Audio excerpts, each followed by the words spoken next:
Good afternoon, everyone. My name is Ruth Faden. I'm on the faculty of the Berman Institute of Bioethics and a member of the eSchool Plus initiative.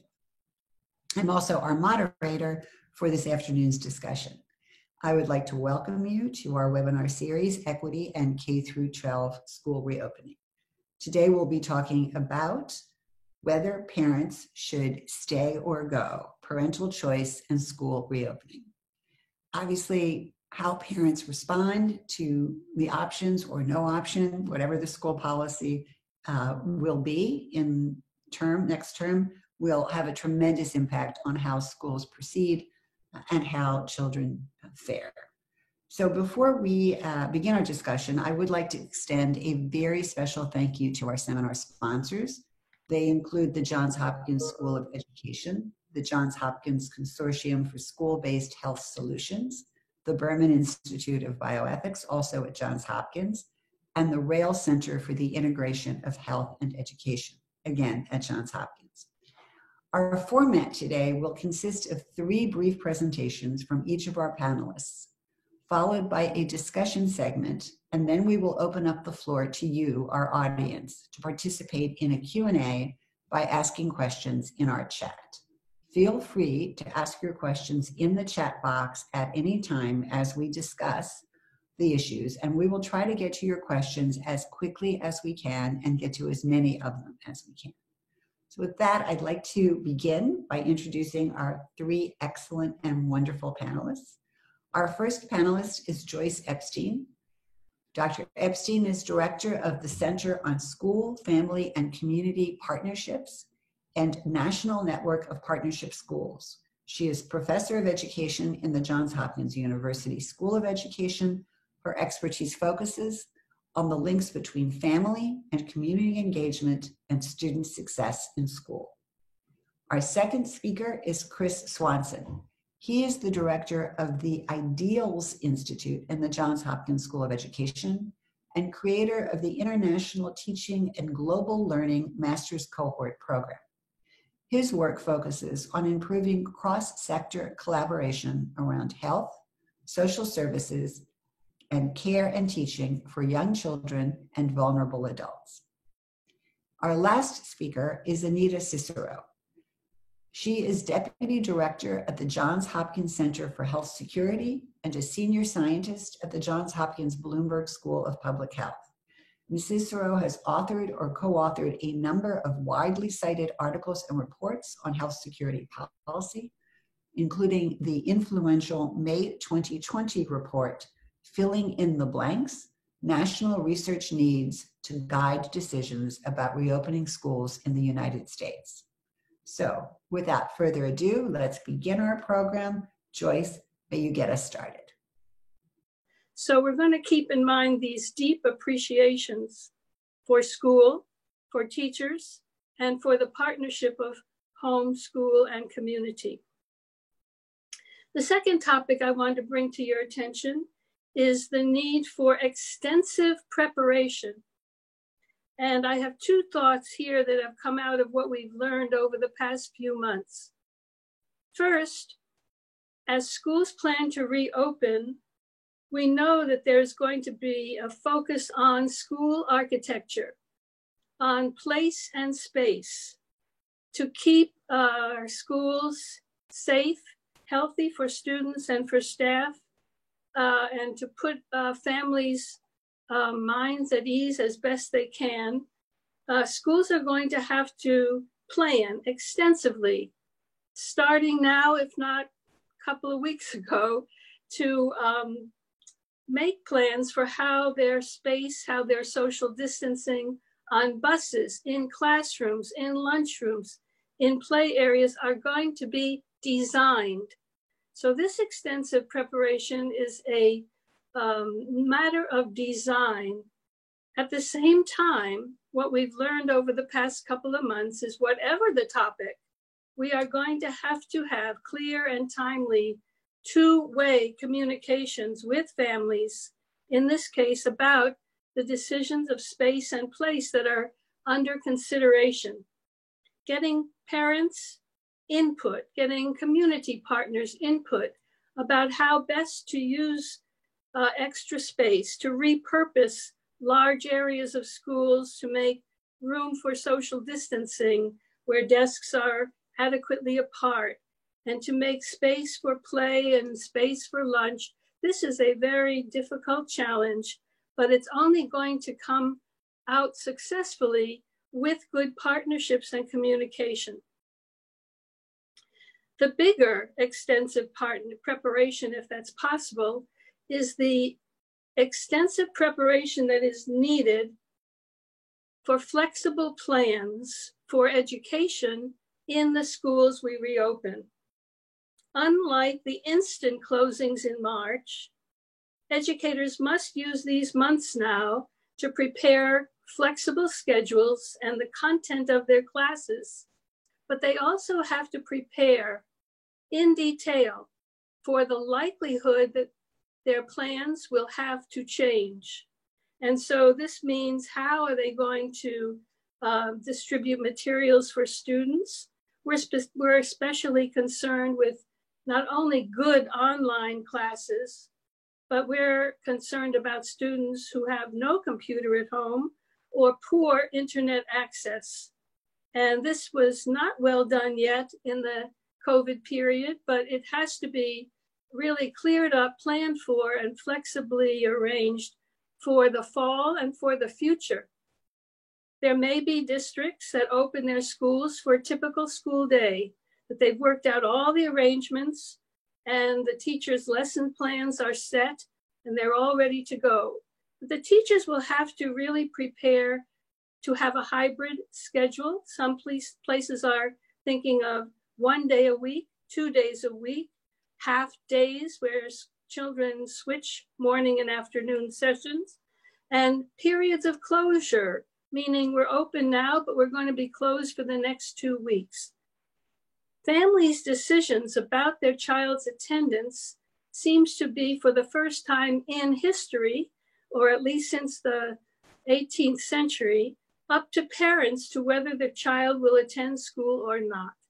And this is going to be a really important, flexible planning process, because if families have the option not to go to school in the physical space of school, and they're going to continue to have their children learning only at home, the teachers will really have to have a well-planned program of equivalent and equitable lessons for children who are at home, including those who do have online learning capacities and those who do not have adequate computer and internet access at home.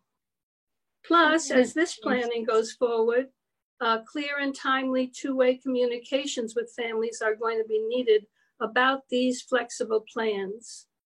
Finally, I want to bring to your attention the extended opportunities for student development that I would like to see in teachers' flexible plans. We've learned over the past couple of months, please advance the screen, that in addition to kind of typical lessons or work plans for children at home, there really is room for creative activities, both for children who have online options and for those who do not. More art, music, drama, dance, poetry, family stories, community interviews, and other kinds of projects in all school subjects are really viable for alerting children to the talents and the options that they have for learning at home, if and when that option becomes a necessity.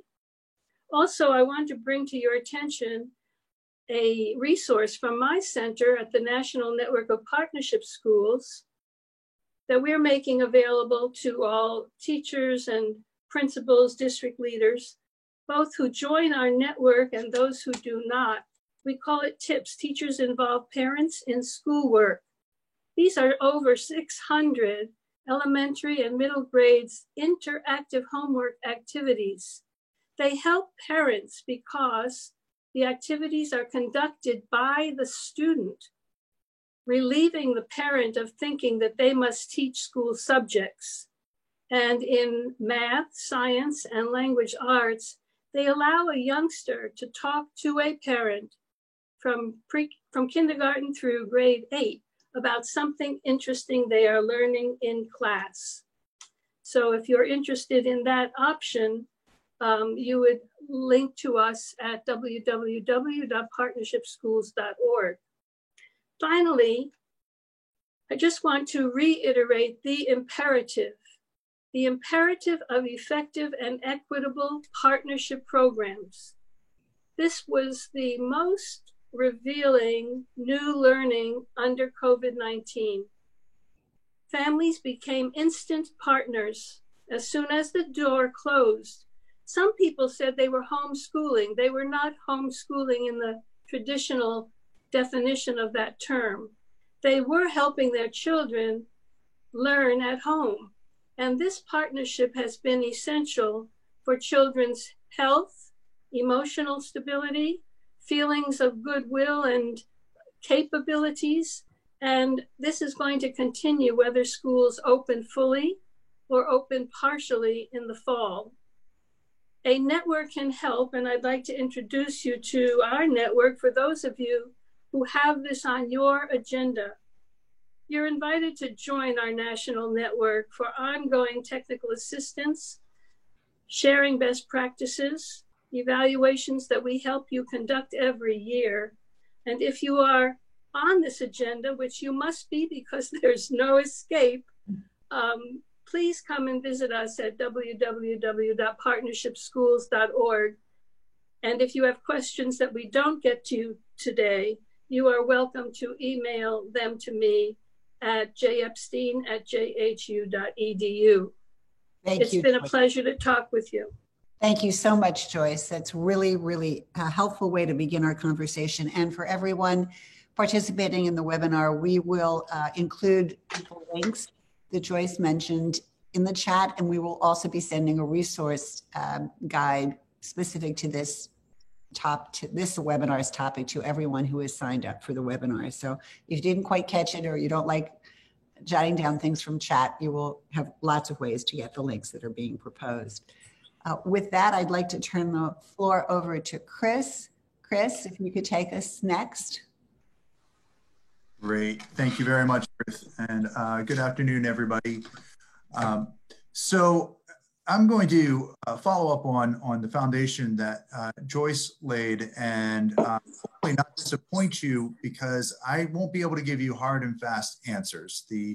As the clash said, should I stay or should I go? There is no clear-cut answer, and it's going to really depend on the context that each of you are facing in your own lives. I will fully acknowledge I'm a single dad of 2 teenagers, and I, for one, am ready for school to resume, for them to get back into program.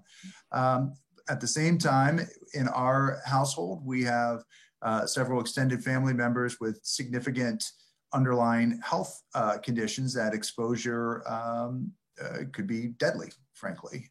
So I am a living embodiment of this duality and this tension that probably many of you are feeling yourselves. And so I'm going to encourage all of us to embrace the uncertainty and focus my remarks on some considerations to think about when you're looking at what is the best programmatic decision for your child, starting from the premise that, as Joyce mentioned, we know that school is serving a critically vital role, and this discontinuity of the learning day is very problematic for many kids.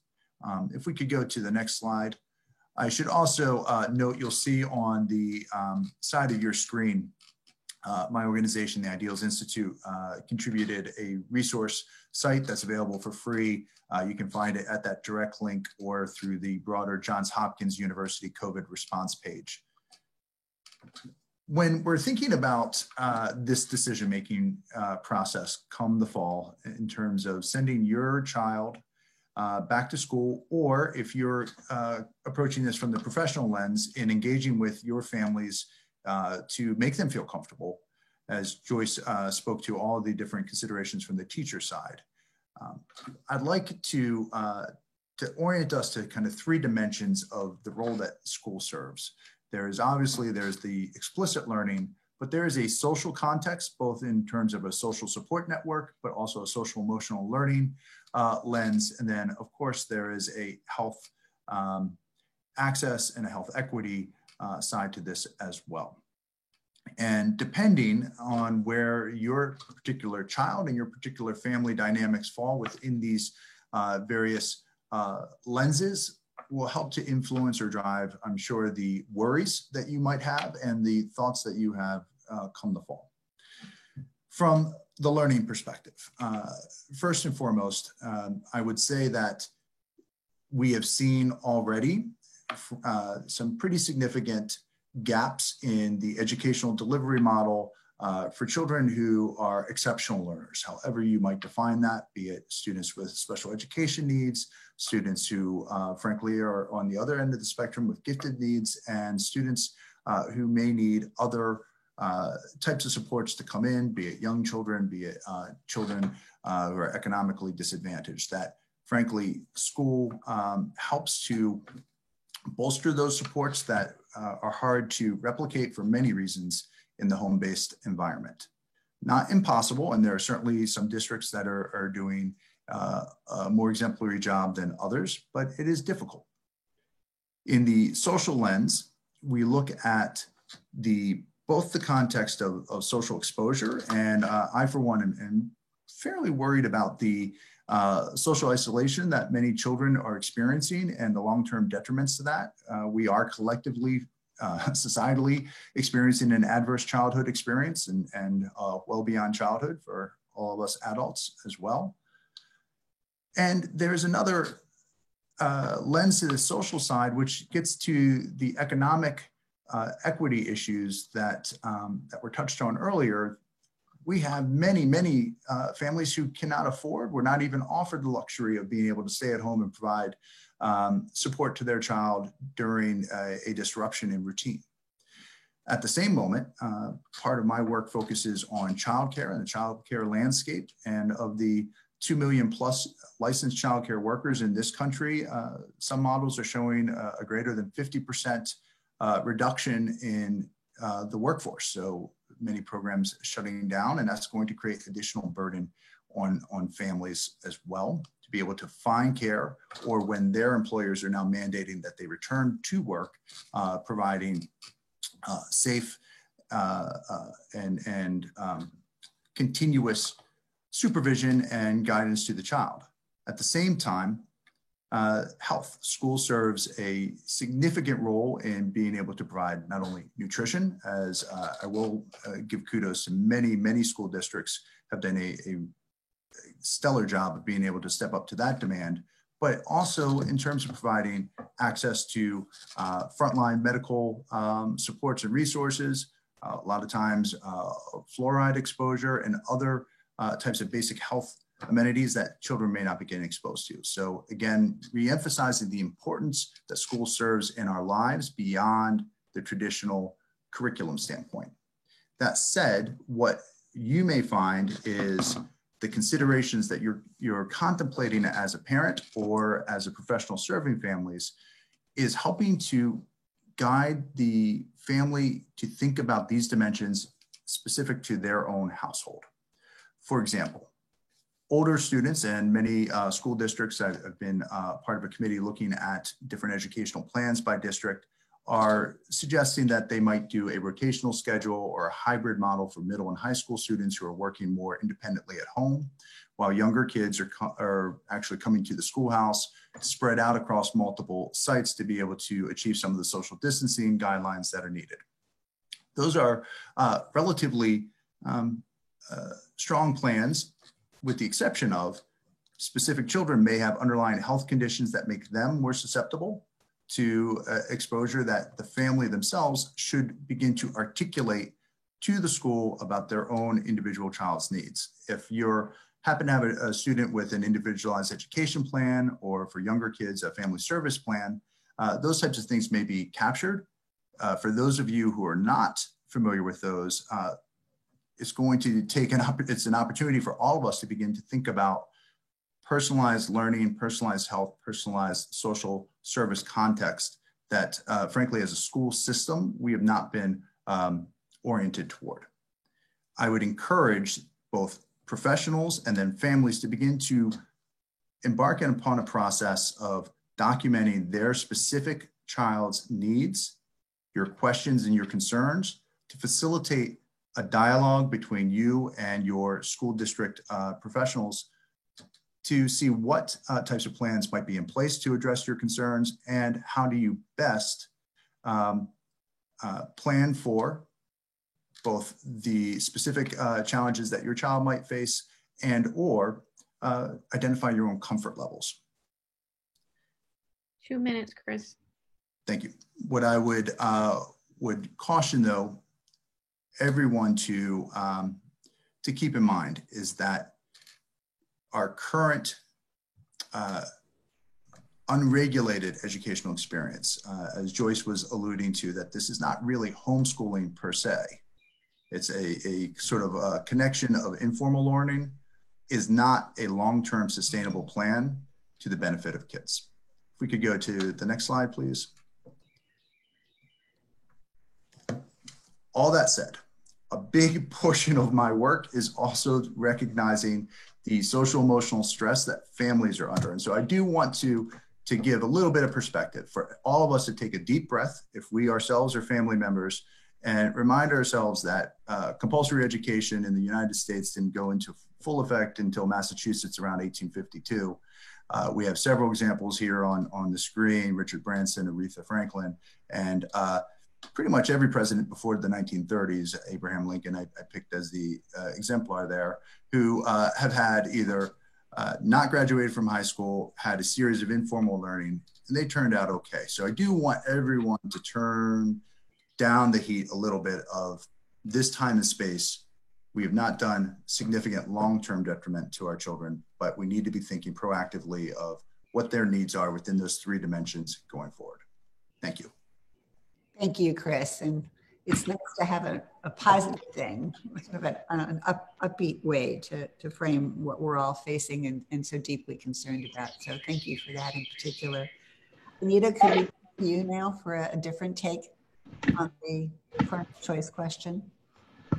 Yes, thanks very much, Ruth. And thank you for having this series and for inviting me to participate. I really like Chris's first slide with the sign, because communication is very important right now, to communicate what we know and what we don't know. And I think that public health professionals and school administrators as well have a responsibility to communicate very clearly to parents and children in their districts that it will not be 100% safe returning to school before there is a vaccine. But schools are working very hard to put plans and measures in place to try to reduce that risk. So I'd like to spend my time just talking about, from a medical and epidemiological perspective, what we know and what we don't know, and how to weigh that as families think of sending their kids back to school. There is some good news that children do seem to be less susceptible to being infected with COVID-19 than adults. And if you look at, in the US, cases that were recorded, confirmed cases that were recorded by US CDC between January and near the end of May, only 1.5% of the reported cases were in kids 0 to 9, 3.7% were in 10 to 19-year-olds. And there's some indication that children may be a third as susceptible to infection as adults. Although it's also the case that kids have been pretty much sequestered at home, and also they don't usually suffer as severe illness. So many cases could go undetected, which sort of leads to the second point. In terms of severity of illness, children do become less severely ill, we have seen, than adults who contract COVID. So as I said, they're more likely to be asymptomatic or a very mild disease and don't need to seek the help of a physician. They have lower hospitalization rates. It is the case, and we've heard about these in many news reports, that some children do become severely ill, and a very small number of them in the US, less than 30 actually, have unfortunately died. And as of June 23rd, I think there were 102,000 cases of COVID in kids, which again is very small. We have also all heard of the pediatric multisystem inflammatory syndrome, which is very concerning. There have so far been 186 cases of that reported in 26 states between mid-March and May. And this again is very small percentage-wise, but concerning. Although the mortality rate in those cases is not very high, so that's helpful as well. For those children who do suffer severe illness, underlying health conditions seem to be a major contributor, and we'll talk a little bit about more what those are coming up. So next slide. Now, I think we feel somewhat comforted by the science so far to say that children don't seem to be at high risk to have some bad outcomes if they do contract COVID. But so to me, really a central question that's outstanding remains, but can children catch COVID-19 at school and bring it back to the family and infect household members? We do know that infection is most common in indoor environments where there's close contact and shared meals, and that there have been many COVID cases shown in family members and family gatherings. But we don't yet know how efficiently children are at transmitting the disease to others. We do know that if you take viral samples from both children and adults who are infected with COVID, that they have about the same amount of the virus. And as I said, children tend to have milder illness or be asymptomatic, but there doesn't seem to be a difference in the amount of virus that exists for someone who's very symptomatic versus someone who's asymptomatic. They have about the same amount of virus. However, our lived experience in some studies that have been recorded in different parts of the world seem to suggest that children may play a smaller role in onward transmission than adults. And in fact, some studies have shown that kids are more likely to be infected by their own parents than parents are to be infected by their children. So the child is not usually the index case within a family. But there's so much more to learn about the interplay between age and the number of contacts and susceptibility to infection. We know that children have about 3 times as many daily contacts as adults, and that would certainly be true when they go back to school. Next slide, please. So we can look to, and we have been looking and watching as other countries have opened their schools. There have been so many school closures in almost 200 countries since the pandemic began, and almost 80 countries have started to allow reopening. They have various approaches in terms of how they reopen. Some only, some did a hybrid model, some did just a couple of days a week. Some did it for only younger kids or only older kids. And so it's really hard to match up success versus their strategy versus the community spread in that area or country at the time. There have been 10 countries that COVID cases have been detected in schools. Many of those that happened in the EU, for instance, didn't result in major outbreaks, which is comforting. There is one significant outlier, which was an Israeli high school that had, I think there were over 1,000 students in the school, but there were 153 cases confirmed in students, 24 cases in staff. And significantly, they looked at onward spread, and they found 76 confirmed cases among family and friends of students. And we do know that Israel is doing a detailed epidemiological investigation into this, and hopefully we'll learn more from that. It's not public yet. And we have seen, I think this is comforting too for those with younger children, that daycares that have remained open throughout or for long periods of time, they haven't really experienced large outbreaks, which is comforting. So I think we're at a juncture now that we can kind of make an educated guess, and that hopefully children play less of a role in transmission than adults, but really we don't have sufficient evidence yet collected to make that our definitive claim. Next slide, please. So for families considering whether to send their child back to school, yeah, Chris is right. It really is going to be an individual calculation of risk, because we know risk is not zero, and risk is going to differ for each family and their situation, and also for different areas of the country and different schools. But some things I think that parents could look at is the level of local community transmission. Unfortunately, right now in the US, there are 39 states where cases have been increasing. And the US CDC has said in its guidance that for areas that have substantial community transmission, that would not be wise to open schools. They haven't really addressed what that might mean for the fall, but that will be an issue, whether cases are going up or not in the area. Also, it's important to look at the school's reopening plans. With indoor environments, the physical distance is probably the number one most important thing.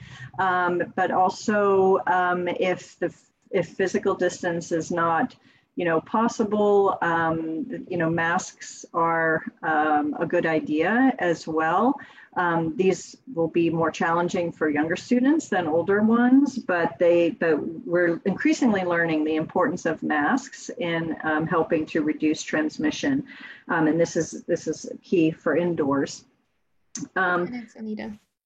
Thank you. Also, the extent of the barriers that a particular family is facing from learning from home, either unreliable internet access or very young kids in general have challenges with learning well when it's remote education online.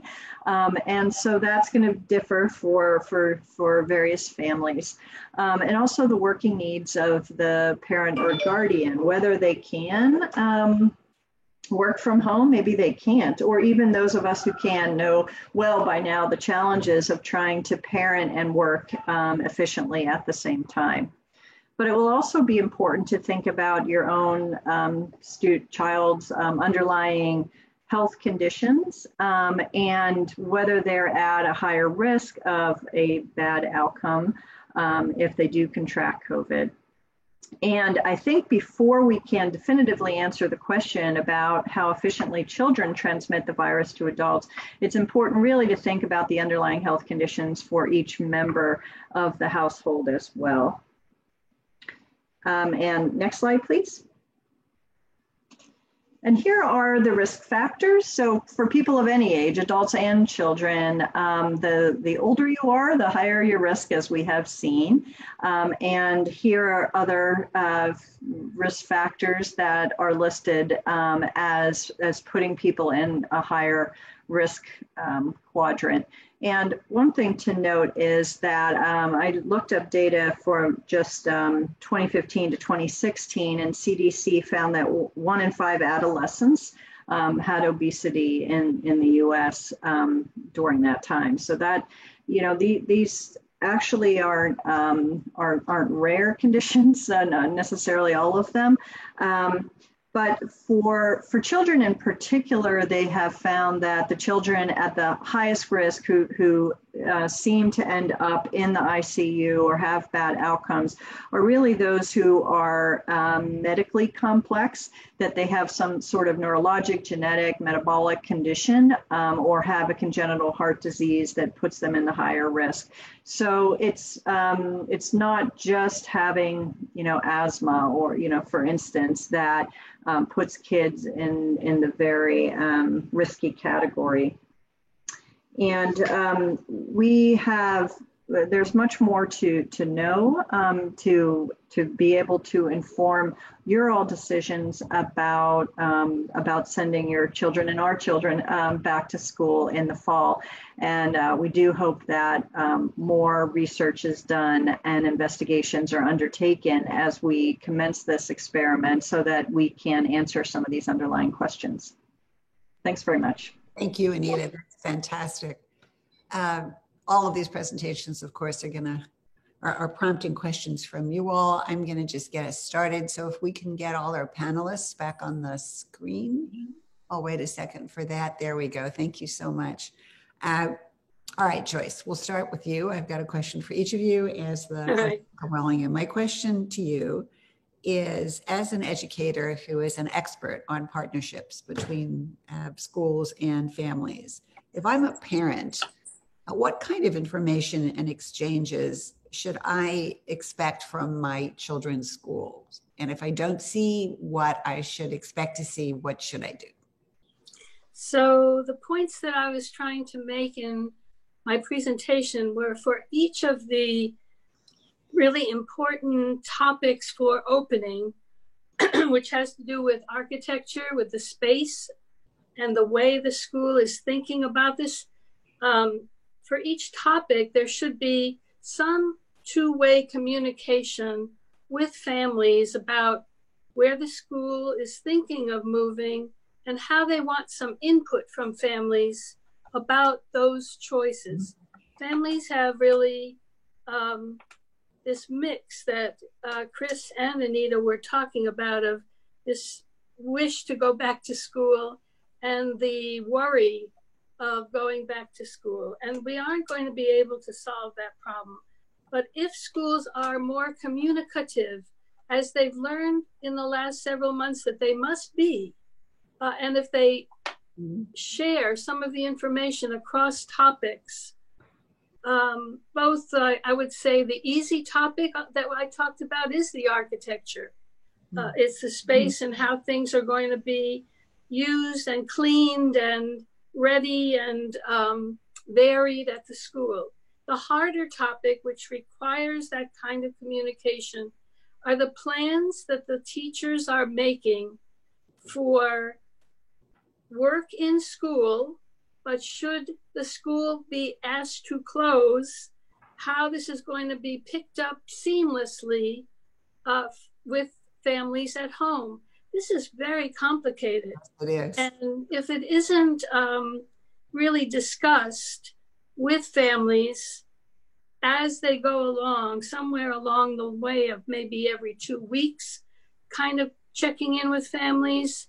I heard today that I think it's Prince George's or Prince George's County in Maryland was thinking of 1 day a week in school. Well, that's difficult for parents who are thinking or trying to get back to work. It probably avoids the families for whom school has continued because they were essential workers. Thank you. And so you can see the complications that are there, but connections are going to be really the key issue as we go along. So thank you. So a big take home to everyone participating in the webinar is, if your school is not communicating well with you, you be communicating well with your school and letting them know that, I think. Yes. Chris, a question for you, really, just to probe a bit. So you seem to be supportive of the notion that some children or some groups of children should be prioritized for more in-class instruction. And the question that's going to come up, of course, is that fair? How do you justify that?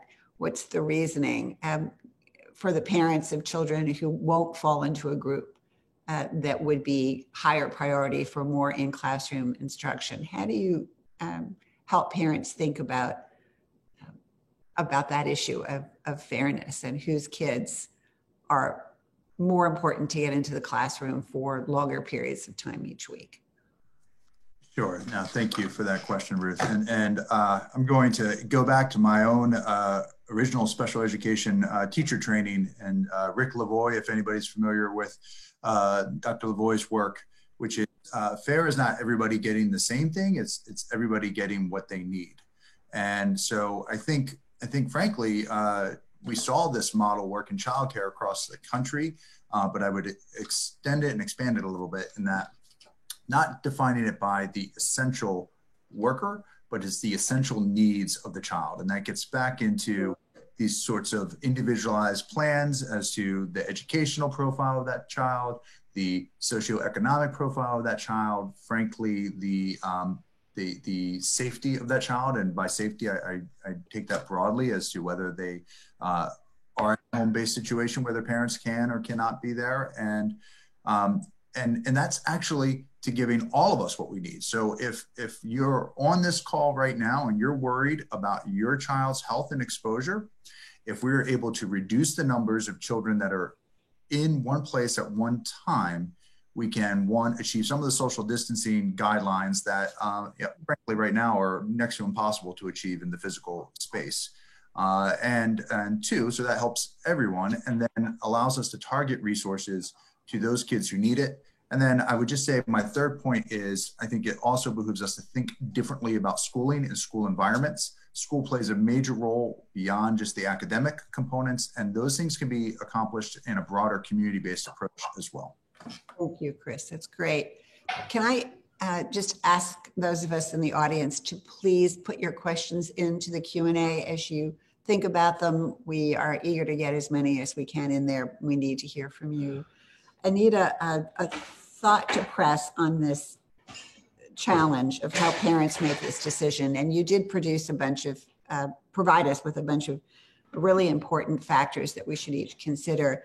It sounds like the experts in general sort of have taken the view that all things considered, on balance, children as a group are better off in classrooms than not in classrooms, even with the concerns about COVID in the background. That said, though, obviously there are individual children and individual family circumstances for where the balance doesn't go that way. How do parents sort of make that determination? You've given us some good ways to begin to think about it, but should they start from the presumption that if it's possible, my kid should be in school as much as the school district will allow it, unless? Or should I start from the reverse kind of reasoning, like an assessment of risk for COVID serious disease in my household and my personal work situation? What would you suggest? It's a good question, the way you put it. I think that people will just naturally start with their own children and their own household, regardless of the advice that we give them. And that's, I think, a normal reaction. And so it really, these are not, I don't think the message should be, on balance, it's safe to open schools. Okay, it's, there are many detriments and maybe lasting ones to kids for keeping them out of schools, for keeping schools closed and trying to do remote education. That is for sure. But there are also, risks, and I think we could assume that there will be cases in schools once they open.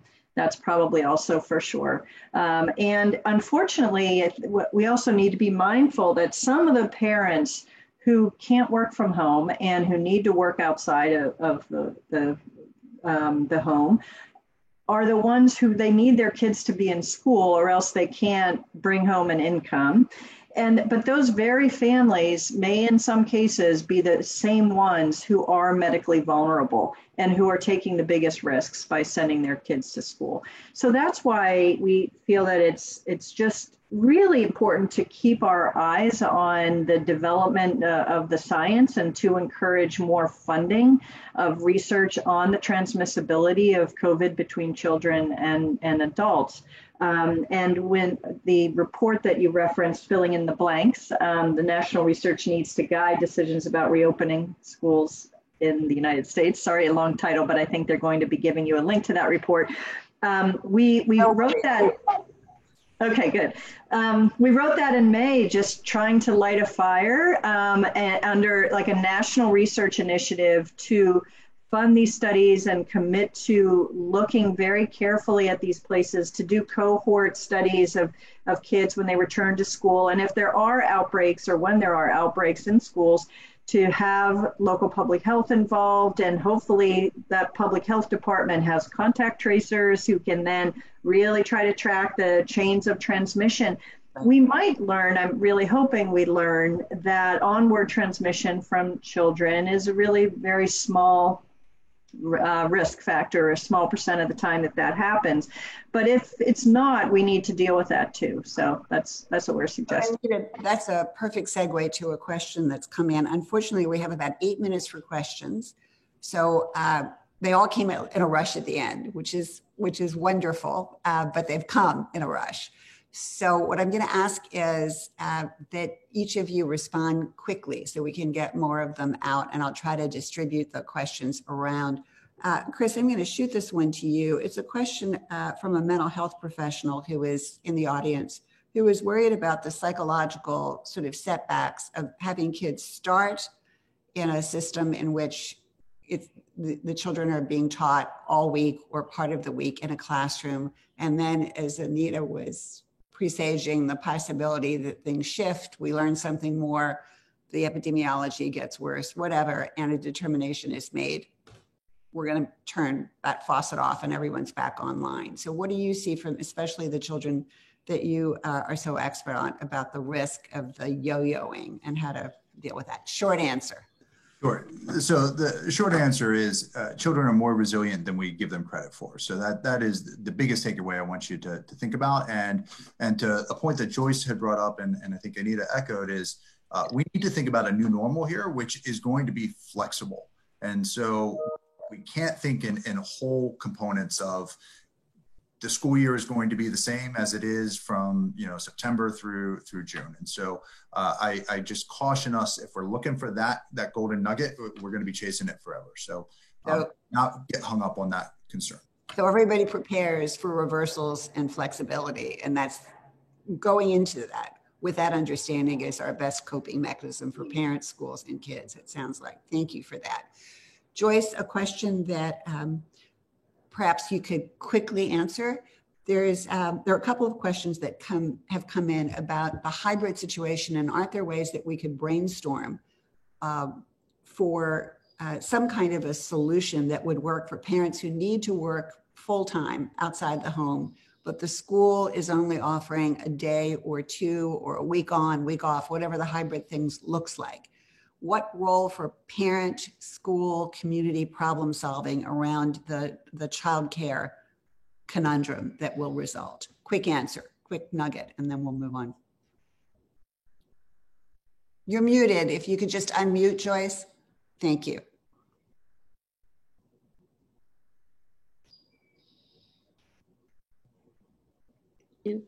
Yep, you're gone. Good. Okay. The schools often are doing surveys of parents to find out what are the parameters that are so critical and so important as part of this two-way communication. That way, there may be ways that if certain students, families really need them to be in school more days than other families, they would know how to do this. There are schools that do this now in our work where for communications, schools ask parents, how do you want to receive communications? Some parents receive communications with flyers, others with Facebook, others with kinds of other apps that people are using. And schools tailor their connections with parents according to what the parents tell them. Without knowing that, there's no way to address your question. Right. So there has to be this notion of partnership and the notion of connections, and not the last week before school opens, starting now. Thank so you. that there That's really is perfect. some good planning going on. So this is it's a shared problem. If it takes a village to raise a child, it certainly takes a village to manage the problem right now. It's kind of the message I'm hearing you communicate, which is so helpful. Anita, a question, maybe, I don't know where to begin, but one question that's come in, and I'll ask it of you, and then one parting question for everybody, which is kind of a provocative question. Anita, what to do if a kid gets, if a child is coughing in school? If a teacher is coughing, what's the protocol, right? And how, what if there isn't a school nurse, or if there is a school nurse, and now what happens? And should the whole classroom go? Or what are you advising, again, in short compass, for the child or the teacher or the school employee that begins to appear symptomatic, vaguely symptomatic, during the in-class school day, for whatever part of the week the children are in school? Well, I should start with a disclaimer that I'm not a medical doctor. I'm a lawyer, actually. So, pretty expert on the. However, I think that this is going to have to be a sort of a medical protocol that a school puts together with the school nurse. I know some schools that don't have school nurses are trying to hire one, or go in partnership with other schools to be able to have some kind of medical resource within the school. I think a random cough here and there is not that concerning, but if somebody is kind of hacking, then I think initially it's probably conservatively wise to send the child home. I don't think you have to send all the kids home that day because someone was coughing, but we, that's how I would handle that. So a take home from that, a really important take home, is your school should have some sort of a protocol, informed medical expert input, so that you know and your kids know what's going to happen if X, Y, and Z occurs. We're almost out of time. I want a yes/no answer from our two expert educators. The question has come in: are children better off? Are you sure that children are better off? I'm trying to frame it so you get a yes or no. Are you sure that children are better off with hybrid, some combination of hybrid, or just complete online? Joyce. Hybrid better than nothing, or complete online better because at least it's consistent? In my opinion, hybrid is better than nothing, but how that hybrid is designed is also flexibly kind of possible. Good. Stop there. Good. So we got one. That's what we're trying to get to. And Chris, your view: hybrid better than nothing, or? Yeah, I concur. Hybrid is best than nothing. Well, so there you go. I think it's a very good question because, at least there's consistency with complete online, and a little, but chaos. All right. Thank you, all three of you. This has been fantastic. I wish we had more time. It's clearly a topic that so many people want to talk about. Seems to implicate just about everybody, parents, grandparents, teachers, people who are both teachers and parents, school administrators who are all three things. It's just pretty much all of society. Again, I would like to extend a very special thank you to the three of you for giving us time this afternoon and benefit of the expertise. I want to thank our seminar sponsors, the Johns Hopkins School of Education, the Johns Hopkins Consortium for School-Based Solutions, the Berman Institute of Bioethics, also at Johns Hopkins, and the Rail Center for the Integration of Health and Education, all at Johns Hopkins. I want to extend a special thank you to all of you who joined us today. Please stay tuned for our next webinar, which is on the digital divide, how to support in-person and virtual teaching during fall 2020, with a particular focus on equity concerns. It will be next Monday from 3 to 4. My name is Ruth Baden, and I want to thank you for the opportunity to be your host today. We look forward to hearing from you. Please stay in touch. Stay safe, stay sane. Thank you. Bye. Bye, everyone.